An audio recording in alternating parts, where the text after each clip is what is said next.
مجله دیپلماتیک ورلد چوپ بروسل که هر سه ماه یک مرتبه به زبان انگلیسی نشر می شود، در شماره 69 چند مقاله را به تاجیکستان بخشیده، از جمله در 6 صفحه‌اش مصاحبه شهردار دوشنبه و رئیس مجلس ملی پالات بالای پارلمان تاجیکستان رستم امامعلی را درباره دستاورد و پیشرفت‌های پایتخت تاجیکستان و اهمیت راه‌اندازی همکاری‌های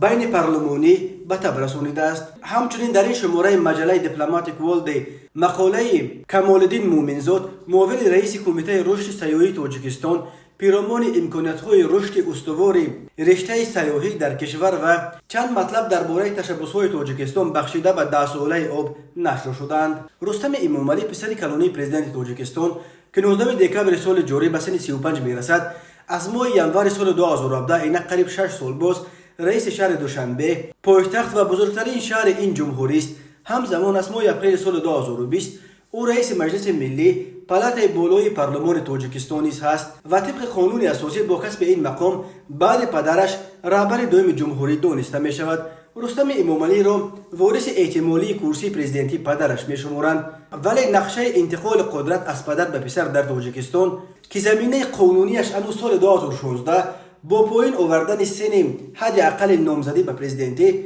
از 35 به 30 گذاشته شده بود، اینک چند دفعه باز به سبب‌های گوناگون به قفا انداخته می شود. پدر او امامعلی رحمان از 16 نوامبر سال 1992 اینک قریب 30 سال باز رهبری تاجیکستان، یکی از کشورهای سابق شوروی در منطقه آسیای مرکزی